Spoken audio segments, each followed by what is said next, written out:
Hello, my name is Stanley Ugagbe, and welcome to this commentary on what is happening in Nigeria. This is the News Chronicle. So, the FCT Minister, Nyeso Wike, has been in the news for what some could describe the wrong reasons.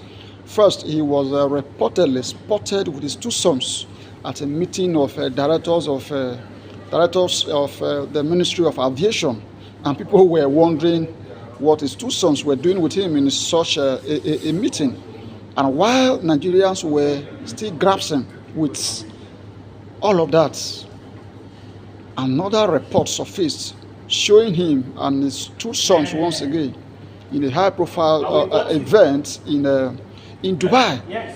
And people have been asking questions and wondering what exactly is going on. How or when has it become a norm for a minister to be going to public functions with his sons, and some believe that the sons were sponsored with public funds. Now, to even add salt to injury, his media aide came out to say, like the typical Nigerian politician, say, if you reach your turn, carry your enemy. If you reach your turn, carry your enemy. Trying to substantiate the action of the minister. And for me and for other meaningful Nigerians who are watching and then seeing all of the things playing out, we're just wondering what exactly is going on in Nigeria. Has it become perhaps a thing of a family affair where one person is perhaps elected and his wife, his children, all the people connected to him begin to attend public functions with him on public funds?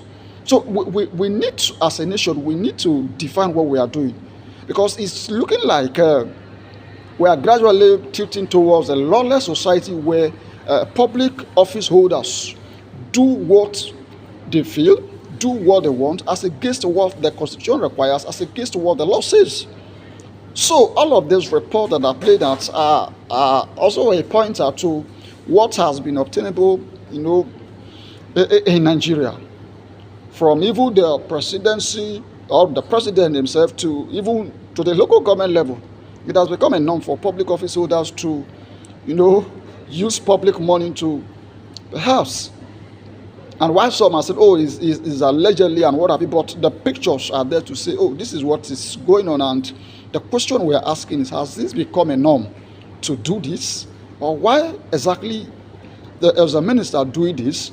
And on whose expense are the sons being taken to foreign countries to attend public functions? And what is even more thrilling about the event that was reported is that they have their own tax as delegates in that event.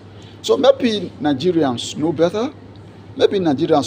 And for those who are the helm of affairs, I think it's best they explain to Nigerians what exactly is going on, so that the people can also be carried along and be in the know of what is going on. Thank you, and we would love to hear from you in the comment section.